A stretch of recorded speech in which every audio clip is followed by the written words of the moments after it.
Որտեղից ենք ստանում էներգիան, մարդու վիբրացիաները, աուրան և նուրբ մարմինները։ Մաս երկրորդ։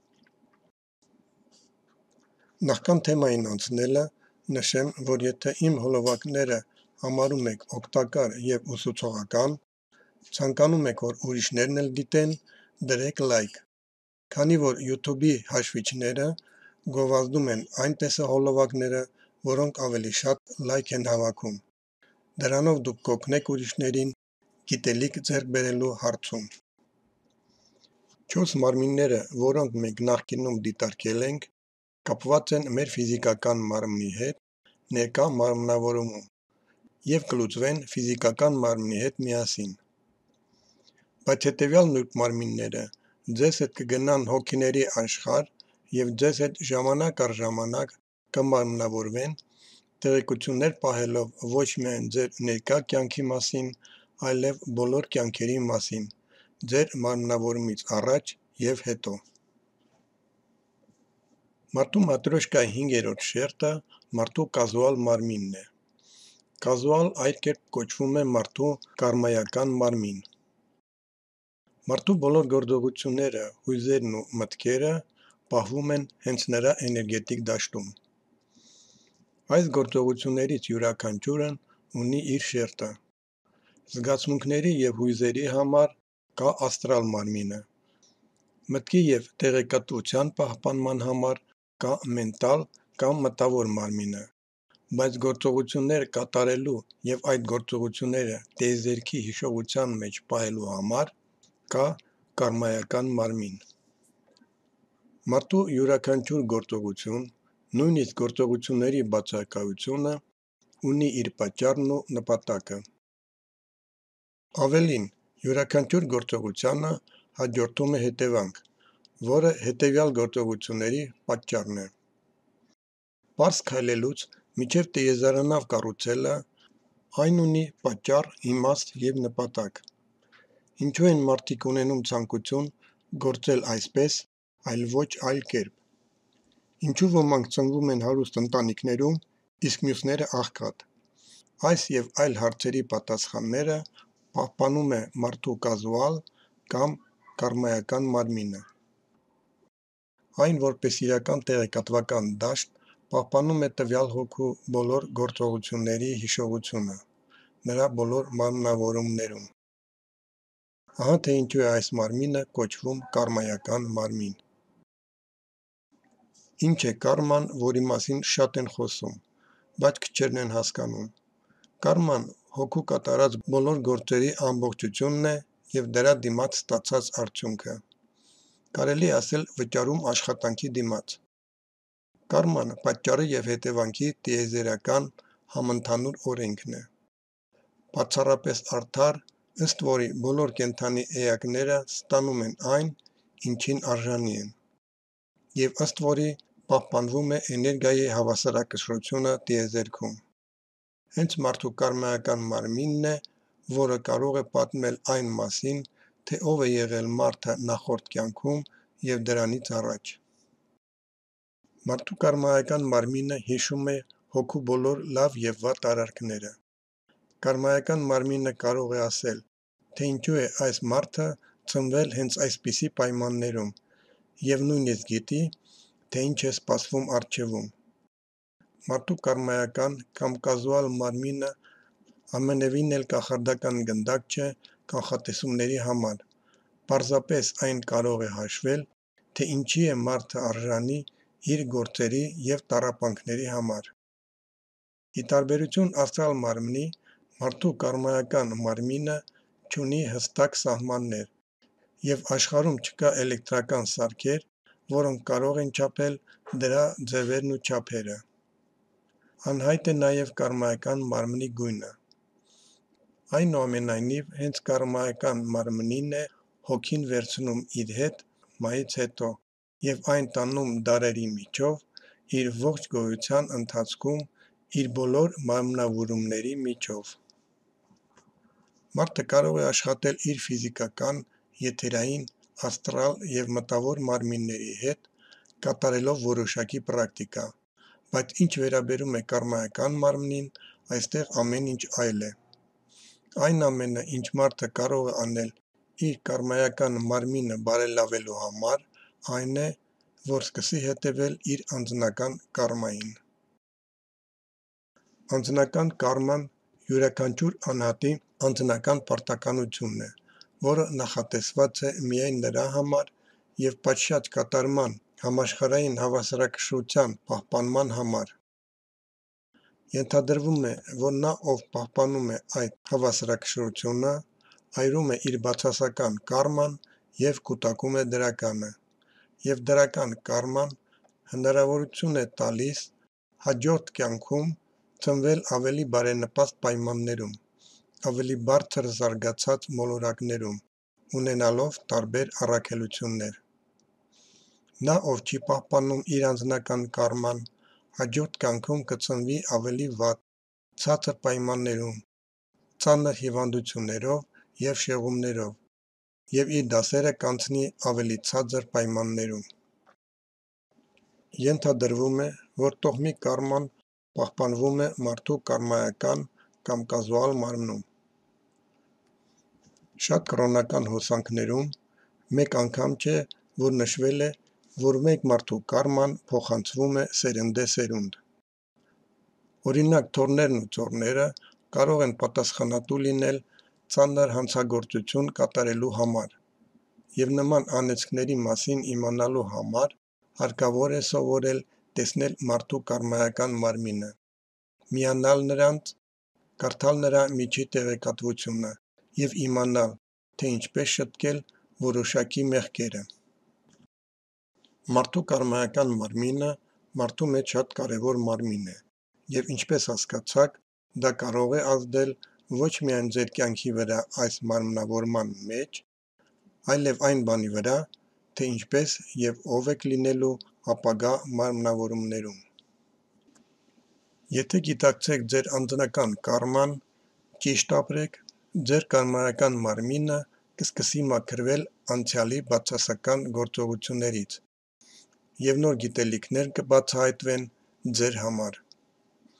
Ձեզ կասեն ու կուղղորդեն, որպեսզի հասկանաք, թե ինչպես բուժել հիվանդությունները,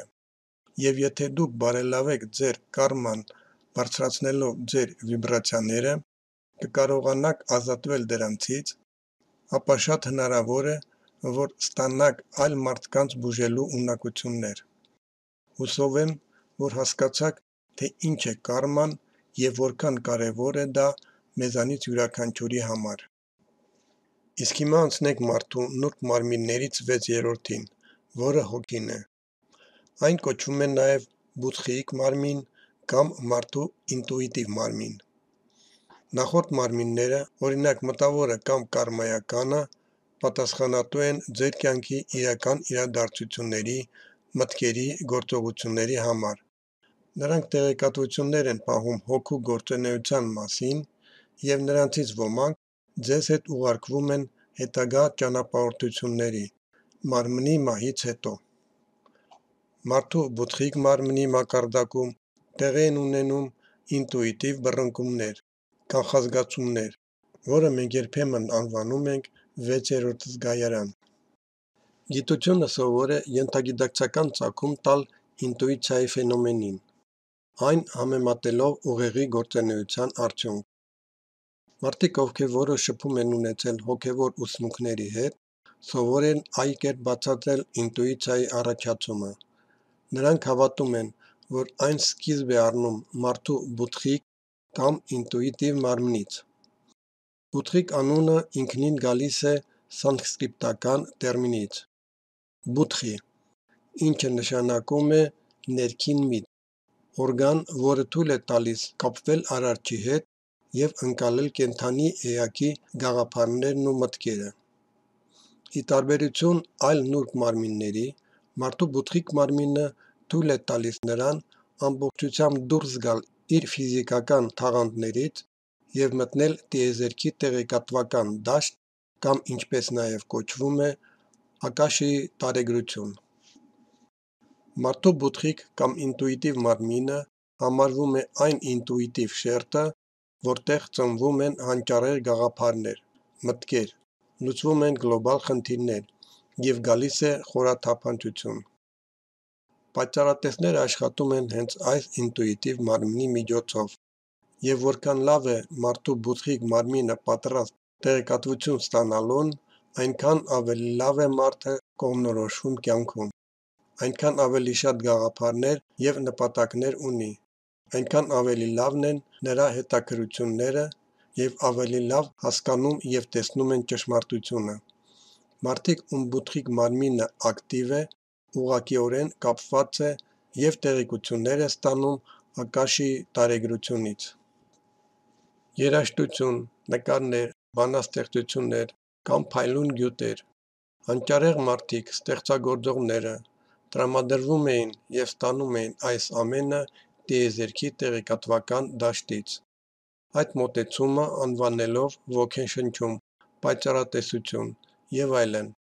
և նրանցից շատերը հասկանում են և չեն էլ թաքցնում, որ իրենք ընդամենը այդ ինֆորմացիայի հաղորդիչներն են լրատվական դաշտից երկիր, ընտրվածներ են, բայց հաղորդիչներ են։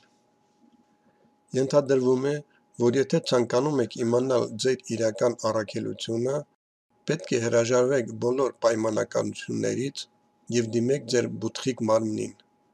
Հենց բուծխիկ կամ ինտուիտիվ մարմինն է, որ ձեզ կասի, թե ինչ անել, ինչ մասնագիտություն ընտրել, լինել կոնկրետ անձի կողքին, թե թողնել նրան։ Ինտուիցիան տեղեկատվական ալիք է։ Այն միշտ ակտիվ է, անկախ նրանից, թե որքան է բուծխիկ կամ ինտուիտիվ մարմինը տրամադրված տեղեկատվություն ընդունելու համար։ Դուք միայն պետք է կարողանաք լսել այն։ Ինտուիցիան շատ կարևոր է այն մարդկանց համար, ովքեր ստեղծագործում են։ Ցանկացած նկարիչ, գրող կամ երաժիշտ ձեզ կասի, որ լինում են պահեր, երբ մուսան գալիս է, և ստեղծագործելը հեշտ է, արագ և հաճելի։ Ամենայն հավանականությամբ, նման պահերին ակտիվանում է բուծխիկ մարմինը։ Այն ռեզոնանսի մեջ է մտնում շրջակա միջավայրի տեղեկատվության հետ, և այն փոխանցում է մարդուն և ազդում է նրա գործունեության վրա։ Որպեսզի զարգացնել ինտուիցիան կամ զարգացնել բուծխիկ մարմինը, պետք է իրականացնել որոշ, ընդհանուր առմամբ բավականին պարզ պրակտիկա։ Նման պրակտիկայից մեկը ամեն ինչին տրամաբանական բացատրություն տալու մշտական ցանկությունից հրաժարվելն է։ Անջատել միտքը և փորձել իրավիճակին նայել կարծրատիպերից դուրս, երեխայի աչքերով։ Ձեր ինտուիտիվ մարմինը ձեզ կասի, թե ինչ է տեղի ունեցել։ Եվ պատրաստ եղեք այն փաստին, որ ձեզ հետ կսկսեն պատահել բոլորովին անբացատրելի բաներ, և դա նորմալ է։ Երկրորդ, սովորեք վստահել ձեր սեփական ինտուիցիային և լսեք ձեր ներքին ձայնը։ Եթե ձեզ հետապնդում է անհանգստության անբացատրելի զգացումը, դա կարող է լինել մարդու ինտուիտիվ մարմնի ձայնը։ Նայիր շուրջդ և փորձիր հասկանալ, թե ինչ է այդ տագնապի պատճառը։ Եթե բոլորը ձեզ ասում են, որ մի բան անեք, իսկ դուք համառորեն անում եք ձեր սեփականը, իմանալով, որ ճիշտ եք, դա նշանակում է, որ դուք բարելավ իմաստով հետևում եք ձեր բուծխիկ մարմնին և ձեր ինտուիցիային, որը գալիս է տիեզերական տեղեկատվական դաշտից։ Շատ ծնողներ ասում են, որ դուք նախ պետք է ավարտեք համալսարանը, կրթություն և մասնագիտություն ստանաք, իսկ դուք հավատում եք ինքներդ ձեզ, այլ կերպ եք տեսնում ձեր կյանքը և շարունակում եք, օրինակ, երգել խմբում կամ նկարել, և դա նշանակում է, որ դուք վստահում եք ձեր անձնական ինտուիցիային և ձեր կյանքը չեք կառուցում ուրիշների դոգմաների վրա։ Մարդու բուծխիկ կամ ինտուիտիվ մարմինը շատ հաճախ խորհուրդներ է տալիս երազների տեսքով։ Բարձրացնելով ձեր վիբրացիաները հոգևոր աճի միջոցով և մեդիտացիա անելով, դուք ակտիվացնում եք ձեր բուծխիկ մարմինը, և այդ դեպքում այն խնդիրները, որոնց լուծումը պահանջվում էր իրավիճակների վերլուծության երկար մտորումներ, այժմ կլուծվեն վայրկյանների ընթացքում, Ձեր բուտխիկ կամ ինտուիտիվ մարմնի հետ փոխազդեցության միջոցով դուք կազատվեք ռիսկ հասկացողությունից, քանի որ այժմ ձեր գոյության յուրաքանչյուր պահի դուք կապվելու եք ավելի բարձր էներգիայի դրսևորման հետ, և դա հիմնովին փոխում է ձեր կյանքի որակը։ Եվ այսպես մենք հասանք մարդու 7-րդ նուրբ մարմնին՝ ոգուն, որը կոչվում է նաև ատմիկ մարմին։ Մարդու բոլոր նուրբ մարմիններից յուրաքանչյուրն ունի իր հատուկ գործառույթը և ունի իր վիբրացիայի մակարդակը։ Եթերային մարմինը, օրինակ, պարունակում է տեղեկատվություն մարդու առողջության, նրա հոգեկան վիճակի մասին։ Կարմայական մարմինը հիշում է հոգու բոլոր գործողությունները և կպատմի, թե ինչ է սպասվում իրեն ըստ իր գործողությունների։ Մարդու ատմիկ մարմինը կանգնած է մնացած բոլոր մարմինների վերևում, և նախորդ 6-ը կապում է Աստծո, ընդհանուր գիտակցության, Արարչի հետ, ում համար ոնց հարմար է անվանել այն։ Այս գերագույն և անսահման էներգիային տարբեր ձև են անվանում։ Մարդու ատմիկ մարմնի անվանումը գալիս է սանսկրիտական տերմինից «ատմա»։ Սա բարդ հասկացություն է, որը պահանջում է երկար բացատրություն, բայց եթե փորձենք տեղավորել մի քանի բառով, ապա ատման հոգեվիճակ է, որը գիտակցել է ինքն իրեն։ Ատման էակի միաձուլումն է Արարչի հետ։ Մարդու ատմիկ մարմինը ստացել է այս անունը, քանի որ նրա օգնությամբ է, որ մարդը ձեռք է բերում լիարժեք իրազեկություն, հանգստություն, և ատմիկ մարմնով մարդը ճանաչում է Արարչին։ Մարդու ատմիկ մարմինը այն դռան բանալին է, որի ետևում Արարիչն է, և դրան հասնելու համար դուք պետք է ճանաչեք ձեր սեփական Ես-ը, որի մեջ մտնում են նուրբ մարմինները։ Որքան ավելի մաքուր են մյուս 6 մարմինները, այնքան ավելի արագ է այս տեղեկատվության անցումը երկու ուղղություններով։ Երբ մարդը աղոթում է, դիմում է Արարչին, մեդիտացիա է անում կամ կատարում է բարի անշահախնդիր գործողություններ, հենց ատմիկ մարմինն է, որը մարդու գործողությունների մասին տեղեկատվությունը փոխանցում է տարածության ավելի բարձր շերտերին, և մարդու բոլոր 7 նուրբ մարմինների մաքուր գործունեությամբ վարձատրությունը երկար չի տևում։ Տեղի է ունենում էներգիայի փոխանակում։ Ատմիկ մարմնի միջոցով մարդը 100 անգամ ավելի շատ է ստանում, քան տալիս է։ Պետք է անկեղծորեն խոստովանել, որ քչերն են կարողանում պահպանել ատմիկ մարմնի անընդհատ ակտիվ գործունեությունը։ Դրա համար անհրաժեշտ է մշտական կենտրոնացում, այստեղ և հիմա վիճակի մեջ գտնվելը, ներքին հանգստությունը և առավելագույն գիտակցում։ Մեդիտացիաները թույլ են տալիս բարձրացնել կենտրոնացումը, ինչպես բուն գործընթացի ընթացքում, այնպես էլ պրակտիկայից հետո ամբողջ օրվա ընթացքում։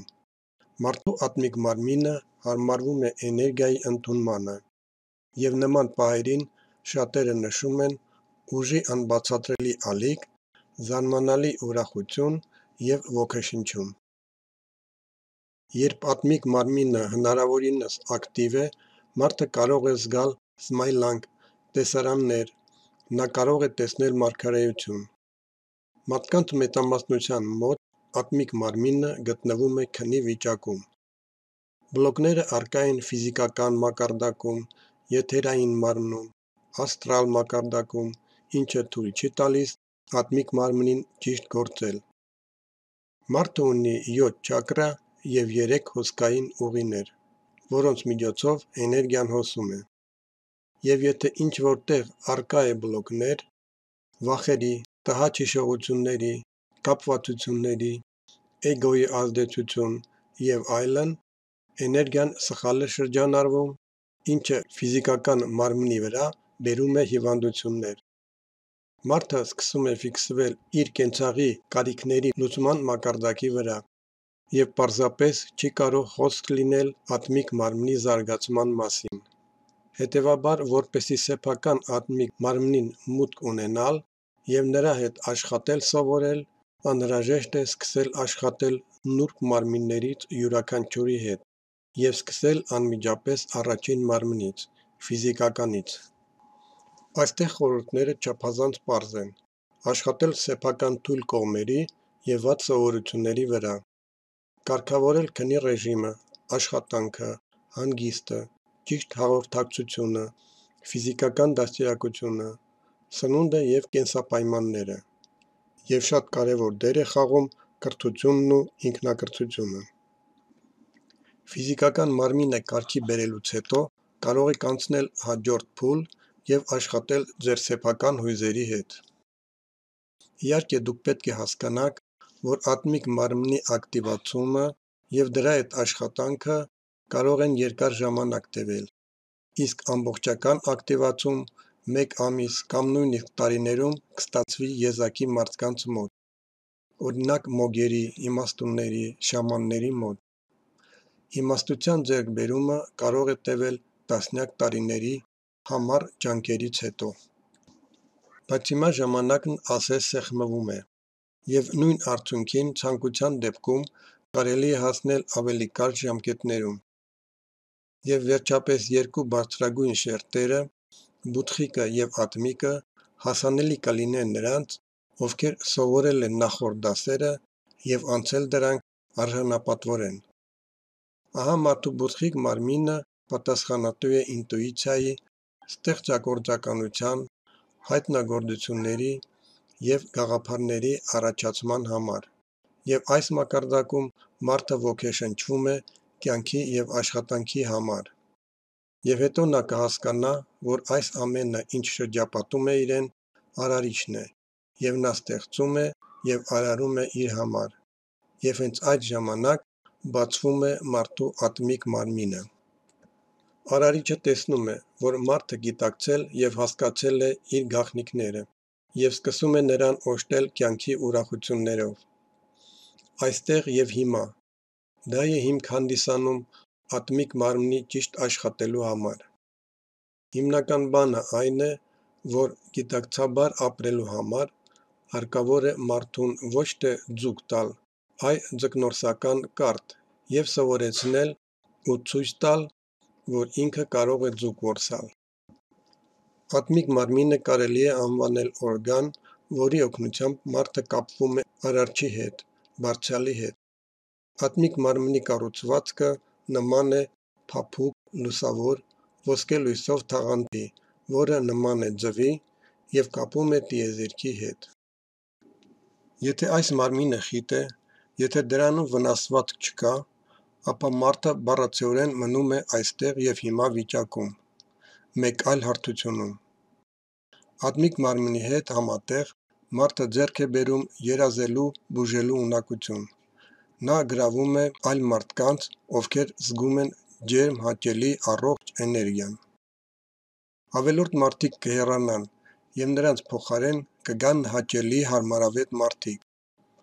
Մարդու ատմիկ մարմնի ակտիվությամբ նա ձեռք է բերում ուրիշներին սովորեցնելու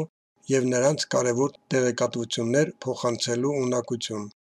Նա կարող է կառավարել իր ցանկությունները և կյանքում հասնել իր առջև դրած ցանկացած նպատակի։ Մարդու 7-րդ նուրբ մարմինը Արարչի հետ է։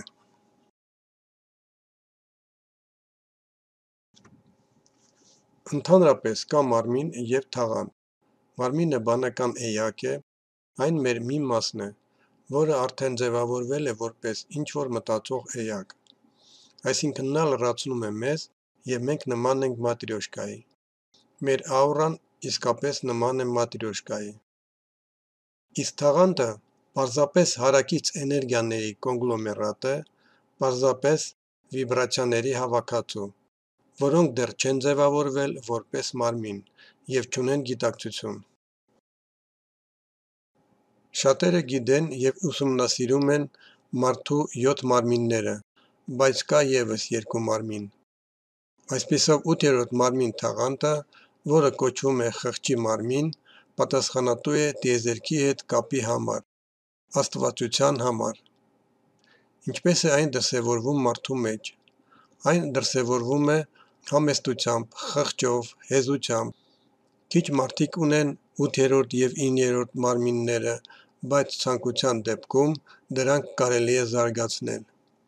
Ամենից շատ կանայք ունեն 8-րդ թաղանթը։ Այնպես է կազմակերպվում բնությունը, որ ամենից հաճախ բարձր վիբրացիոն էներգիան արտադրվում է մարմնի օղակաձև մկանների կողմից, իսկ կանանց օրգանիզմում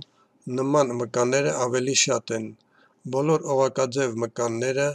բարձր վիբրացիայի, էներգիայի, ավելի ճիշտ ներուժի արտադրողն են։ 8-րդ խղճի մարմինը ելք ունի աջ ձեռքի ճկույտի միջոցով։ Հիշենք, թե ինչպես են երեխաները բարիշում։ Ամեն ինչ խղճի վրա է, հաշտվենք և այլևս չկռվենք։ Կարելի է մեկ այլ ժեստ վերցնել, բայց փոքրիկները բարիշում են հենց ճկույտներով։ Այսինքն երեխաները խղճով զգում են, որ ինչ-որ ալիք կա։ Մենք դառնում ենք մեծահասակ և հասկանում ենք ամեն ինչ, բայց մենք փակում ենք մեր ամբողջ ընդհանուր հիշողությունը, ընդհանրապես չենք հիշում։ Այսպիսով, փոքրիկ մատների միությունը հենց աստվածային մակարդակի միավորում է, երբ խիղճը միանում է, երբ միմյանց ամբողջությամբ ընդունում են, այսինքն Աստծուն տեսնում են միմյանց մեջ։ Երեխաները ծնվում են մաքուր, գեղեցիկ, միայն ժամանակի ընթացքում մեր մատրիցայով արդեն հայտնվում են պարտադրված որոշ մտքեր և հասկացություններ։ Հետևաբար երեխաները բացարձակապես ճիշտ են անում, և նույնիսկ ընտանիքում, եթե ցանկանում եք էներգոտեղեկատվական միավորում ձեր ամենասիրած մարդու հետ, կարող եք կիրառել այս ժեստը։ Դա կլինի առավել ուղիղ ճանապարհ, որպեսզի հոսի էներգիան, որպեսզի դուք խոսեք մեկ լեզվով։ 9-րդը լեզվական մարմինն է։ Նախկինում ամբողջ աշխարհում կար մեկ լեզու, և բոլոր մարդիկ միմյանց լավ էին հասկանում իրենց 9-րդ մարմնի մակարդակով, բայց այսօրվա մարդիկ դրան հասնելու շատ աճելու տեղ ունեն։ Նախկինում ամբողջ աշխարհի ավանդության մեջ կար մեկ մշակույթ, հետո բաժանեցին մասերի և բեկորները ցրեցին ամբողջ աշխարհով։ Երբ մենք շոշափում ենք էներգիան, մենք հասկանում ենք, որ յուրաքանչյուր մարմին արտադրում է իր էներգիան, և բնականաբար յուրաքանչյուր մարմինը էներգիան տալիս է իր մատներից։ Յուրաքանչյուր մատ ճառագայթում է իր էներգիան։ Դրա մասին արդեն խոսել ենք նախկին հոլովակներում։ 9-րդ թաղանթը լեզվականն է և դուրս է գալիս ձախ ձեռքի ճկույտի միջով։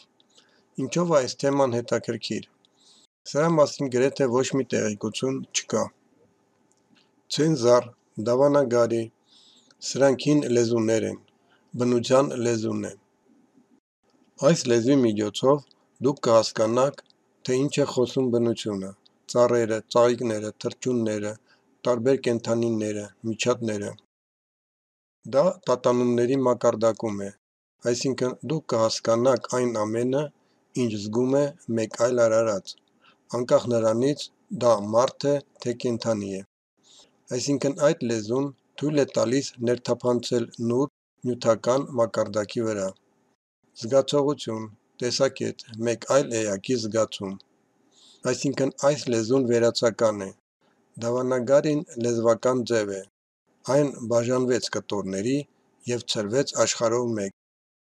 Բնականաբար այս ամենը պետք է հավաքել։ Այսպիսով դուք կարող եք ամեն ինչ հավաքել ձեր ձախ ձեռքի ճկույտի հետ աշխատելու միջոցով։ Այսպիսով մենք ուսումնասիրեցինք տեղեկատվությունը այն մասին, թե որ մարմինը ինչի համար է պատասխանատու, ինչ գործառույթներ է իրականացնում, ինչպես հոգ տանել նրանց մասին, որպեսզի նրանք անխափան աշխատեն և մեզանից էներգիա չխլեն, այլ ընդհակառակը լիցքավորեն մեզ։